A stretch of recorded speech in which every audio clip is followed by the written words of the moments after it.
Assalomu alaykum va rahmatullohi hammaga charchagan sinov kuninglar xayrli o'tsin. Bugun barchamizni full yozib qo'yamiz, ya'ni oldingi dars silsila bo'lsa introduction overall yozdik faqat. Endi bugun badiyon bilan badituni yozamiz. Badiyon badituni yozayotganda qanaqa qilib yozamiz? Просто shu line grafika o'xshab turib, berilgan grafikani ikkita chastga bo'lib turib, yoki kategoriya bo'yicha ajratib olib turib, ya'ni separate qilib turib, badiyonga badituniga bo'lib turib yozsak bo'ladi. Badimonga misol uchun asosiy eng katta o'zgargani misol uchun ko'rayotgan surati Rossiya bo'lyapti. Badimonga Rossiyani o'zidan pesas qilib beramiz va Badityoga Italiya bilan Polsha bunaqa katta farq bo'lmaganligi uchun ikkalovini bitta qilib turib aytaveramiz. Va Badimonni o'sha kirish qismimiz bo'lardi, ya'ni boshida nechtani necha million tonna milk eksport qilganligini qisman aytib ketamiz. Hammasini 2008 yilda Badimonni birinchi kapimizda shunaqa bo'ladi. Keyin undan keyin Rossiyani polniy badivonni opisiya qilib beramiz. Badityoda Polsha bilan Italiyani polniy o'zgargan holatlarini ketma-ketlikda opisiya qilib berishni o'rganamiz. Tak, masalan boshlaymiz badivonni. Badivonni ko'rayotgan bo'lsak 2008 yilda Rossiyada taxminan почти 25 millionta bo'lyapti. Italiyada 15 milliontadan ko'proq bo'lyapti, ya'ni taxminan 17 millionta bo'lyapti. Polshada bo'lsa, уже taxminan 12,5 millionta bo'layotgan ekan.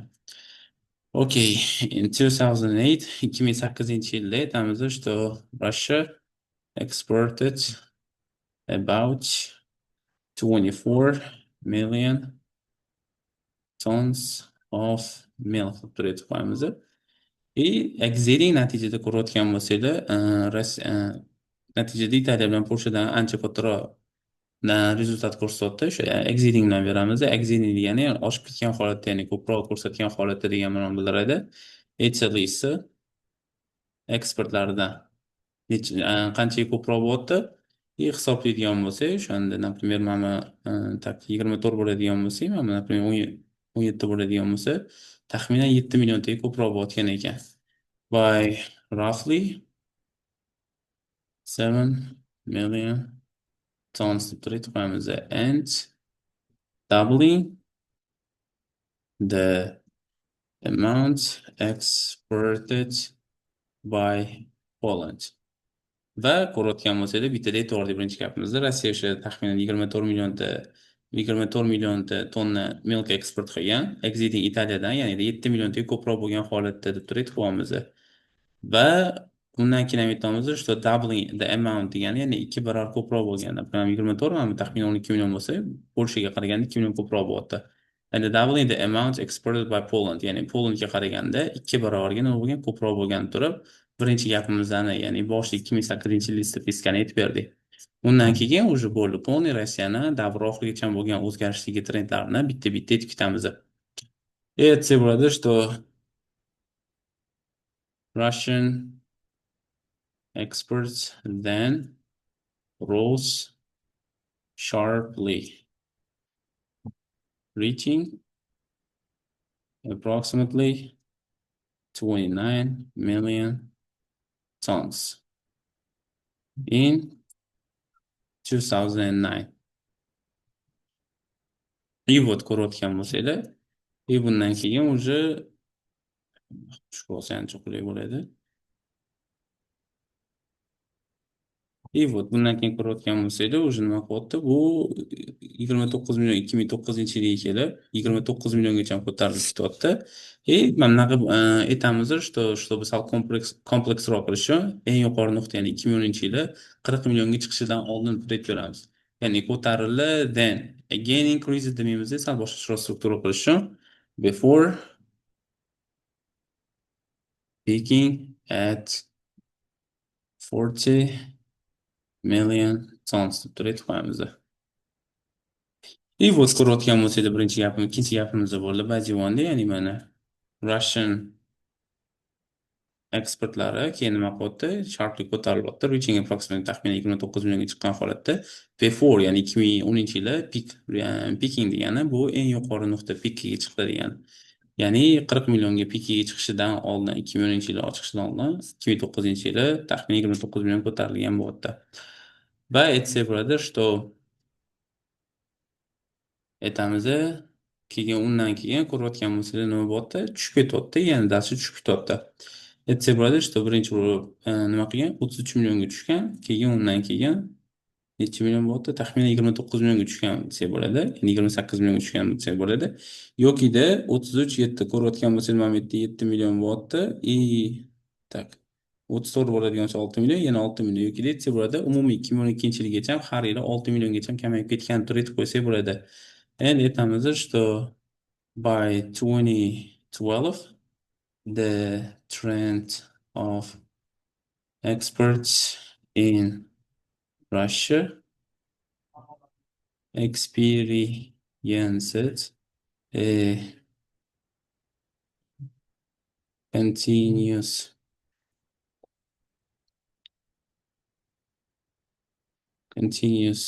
downward trend by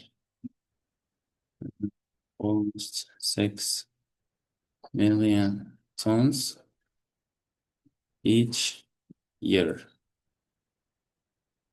Ko'rayotgan bo'lsangiz, endi uni bitta gap qilib turib tugatib qo'ydi. Ya'ni mana bundan farqli bo'lsin deb, ya'ni tushdi, keyin tushdi demadi yoki tushdi, mana bunaqa tushishidan oldin nima deydi. Umumiy mana shu tushganda bitta qilib turib aytdik, lekin aytamiz, что har yili taxminan 6 milliongacha tushib ketganligini. Qanaqa aytamiz, mana 2012-yilgacha the trend of exports in Russia experienced a continuous downward trend, ya'ni davomiy tushishni qayd etgan. By almost 6 millionga, ya'ni by degani bu yerda farqini beramiz. Bu yerda Broadcast verb ishlatganimiz uchun by bilan beramiz. Agar lekin misol uchun adjective noun ishlatganimiz unaqada farqini bildirish uchun of bilan berishimiz kerak edi. 6 milliongacha tushib ketgan har yili deb turib beramiz. Shu bilan bo'ldi, uch tugatib qo'yamiz. Misol uchun aytsak bo'ladi, each year illustrating aniqroq bo'lish uchun aytib qo'yamiz. Just under 29 million tons turib qo'yamiz. Va ko'rsatyapti 29 milliondan ozgina pastroq deb turib aytib, bu degani taxminan 28 millionni ko'rsatyapti deb turib aytib qo'yamiz. Shu bilan badiiy tugadi. Badiiy tugatganda endi aytsak bo'ladi, misol uchun according to the statistics of Italy's export, Italiyaning eksportini statistikalariga ko'ra deb turib boshlasak bo'ladi, что запятая it increased ko'rayotgan bo'lsangiz nima qilyapti bu Italiyaniki? Qisman anaqa qilyapti, ya'ni ozgina sekin bo'lsa ham ko'tarilyapti. Umumiy ko'radigan bo'lsa, ya'ni 5 yil davomida sekin bo'lsa ham ko'tarilgan. Mana 7 millionni boshlagan bo'lsa 20 million tugyapti. Ya'ni qisman ko'tarilyapti. Mana shu narsani aytib qo'ysak bo'ladi. Что it increased gradually but consistently throughout 5 years. И вот. Keyin aytamiz, что boshdan beginning at approximately 17 million tons in 2018 and 2008. The figure rose slowly each year to reach just over ozgina kattaroq bo'lgani uchun 20 millionni turib qo'yamiz, million tons.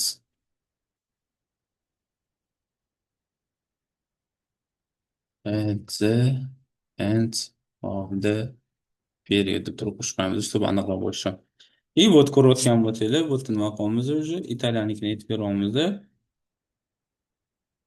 Так. Aytdim, beginning at approximately 70 million tons in 2008, 2008-yilda bu 17 millionda boshlanyapti. Va the figure rose slowly each year, ya'ni har yili ko'rayotgan bo'lsangiz sekin kam-kamdan o'sib bordi. Ya'ni sekin o'sganligini hisobiga вот slowly deb turib qo'shib qo'yamiz. Each year to reach just over 20 million tons.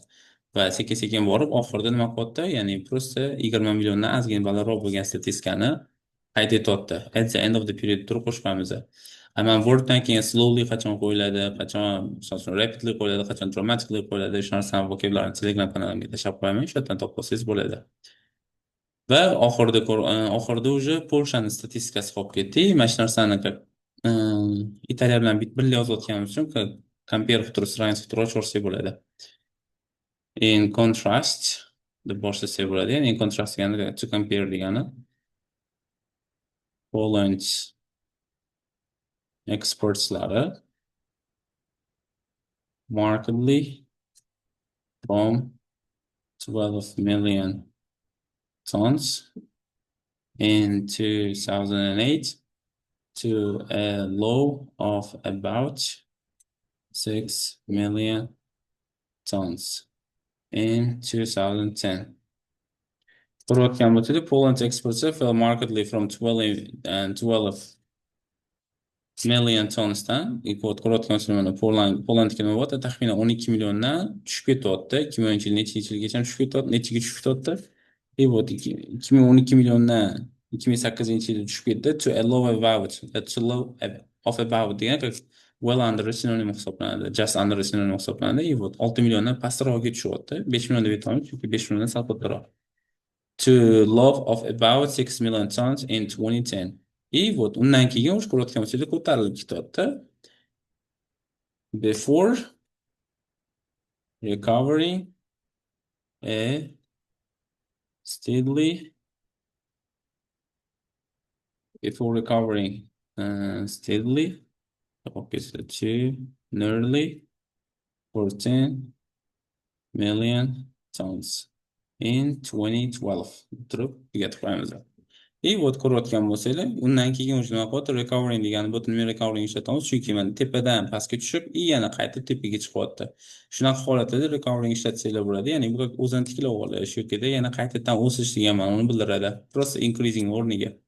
И вот ko'rayotgan bo'lsanglar, oxirida nima qilyapti? Taxminan 14 milliongacha ko'tarilyapti 2012 yilda. И bu yerda ham aytib qo'yamiz, что birinchi tushganligini и before recovering steadily, ya'ni steadily recover qilyapti o'zini. Necha milliongacha? 14 milliongacha. Bu degani 14 milliongacha ko'tarildi degani. Nechinchi yilda? Oxirida 2012-yilda deb turib tugatib qo'yamiz. Ko'rayotgan bo'lsangiz, line graphdan bilan katta farqi yo'q. Ya'ni asosiy farqi bu faqat grafikani, diagrammani ko'rinishida. Hatto strukturasi, yozishi, ishlatiladigan so'zda compare qilmoqchi bo'lsanglar, hammasi bir xil hisoblanadi. Hop, xudo xolisa keyingi darsda biz sizlar bilan mana bitta yilni yozib chiqamiz. Ungacha praktika qilib qo'yishingizni chiqmasam, sog' va salomat bo'linglar.